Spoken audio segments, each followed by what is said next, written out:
That's that money talk. That's that money talk. Got a lot of fans, a lot of haters, we just let them talk. Cause them never phases to the paper. What you talking about? The earth will really shake it with this craters that we throwing out, yeah. So no, you got Titty Freedom Homes. Block his number, you need me. I will epic kill him, I promise. What is up, you guys? It's your boy T-Russ back with another video, and today we are talking about the Los Angeles Rams. So if you're down with that, make sure you smash that like button, hit that subscribe button, and turn on post notification on. You know, like, keep that night gang strong. Let's get right into it. Alright, so the Rams just made 2 trades yesterday. One which was pretty lackluster, other was pretty good. So the first trade they made earlier in the day was Marcus Peters for Kenny Young and a 5th round draft pick from the Ravens. Kenny Young, I believe, is a linebacker. He started 3 games this season, I believe, and they benched him after that. And then the 5th round draft pick, of course. I feel like the Rams, they really just traded him because they were tired of Marcus Peters. Like, Marcus Peters, he's a good corner. He's a good corner, but he's very, very inconsistent. Very inconsistent, you know? One year he's a Pro Bowl corner, the next he's getting killed. You know, he's very inconsistent. Same reason the Chiefs killed him, or traded him, because he's inconsistent, and he has a little bit of a temper, and he talks too much. But, yeah, so, you know, just, that trade, I feel like they could have got more for Marcus Peters, but, you know, it wasn't all that big. They were just trying to move Marcus Peters to make enough room for the next trade, which the good trade that they made, the okay trade, was Jalen Ramsey for 2 first round picks, and I believe they traded a 4th round pick as well. So yeah, they got Jalen Ramsey yesterday, and I was like, oh snaps, this is gonna be a really good team. But then I was looking at, because, you know, this team is struggling. They're on a 3-game losing streak right now, so they are struggling. And I was looking, I was like, okay, yeah, he's gonna help them definitely, but is he gonna help them win? And you know, that's something we're gonna find out these upcoming weeks. Because first off, Aqib Talib is out on IR with a rib injury. He can come back later in the season, but is it gonna be too late by then? Because on the other side of the ball, they have Troy Hill.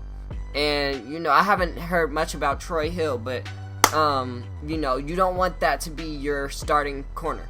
You don't want that to be your starting corner on the other side. So Jalen's going to hold his side down. He's a superstar corner, best corner in the league. All right? So, you know, he's going to hold his side down. But is Troy Hill going to get killed on the other side? That's the first question.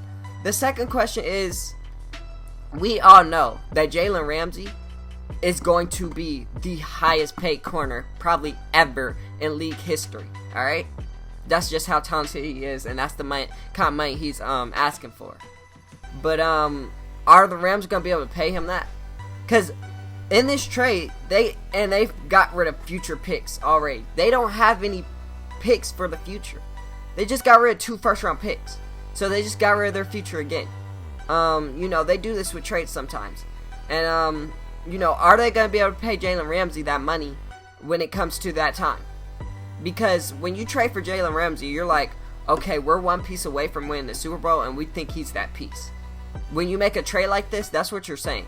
So ultimately, you're putting your guys in a win-now position after a 3-game losing streak, and now you're 3rd in your division. You're putting your guys, that's a tough place to put your guys. Tough place to put your guys.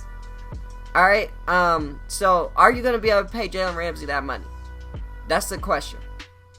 And then the next question is that offense going to get everything together?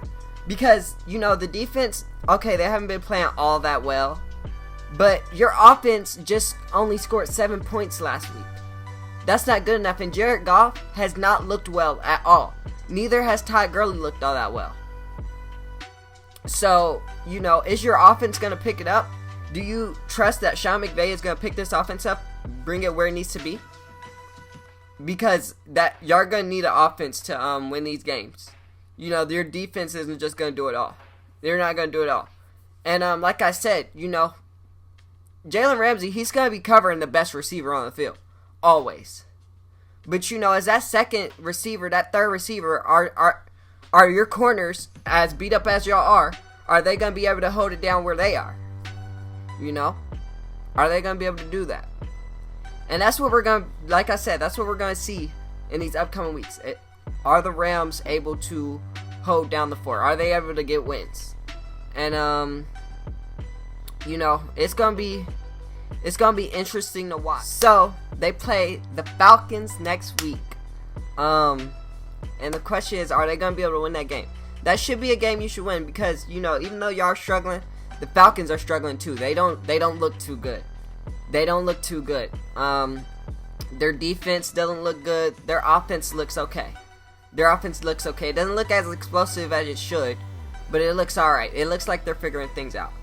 Of course, Jalen's gonna be on Julio, but like, are y'all gonna be? Because the Falcons have a lot of weapons. Are y'all gonna be able to cover Austin Hooper, Calvin Ridley, Mohamed Sanu? Are y'all gonna be able to cover those guys? Are the rest of the guys gonna be able to step up and do their job? But it definitely does help when you don't have to put 3-4 guys on Julio. When you can just leave that one guy on Julio. So, because you know, Jalen Ramsey, you already know he's gonna want that, because he likes that challenge. He always asks for that challenge to guard the number one receiver everywhere. He likes that challenge. So, you know, that definitely does help. And we're going to see what they do against the Falcons. Like I said, this is going to make or break their season. You know, well, I wouldn't say make, but it definitely can break it.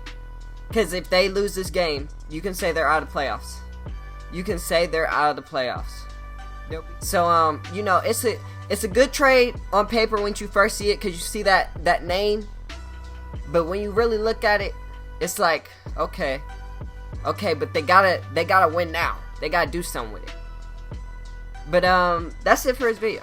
If you liked it, make sure you smash that like button, hit that subscribe button, comment, share with everybody you know. Make sure you turn notifications on, because you know, like, keep that night gang strong. And I see you for another one. So, peace.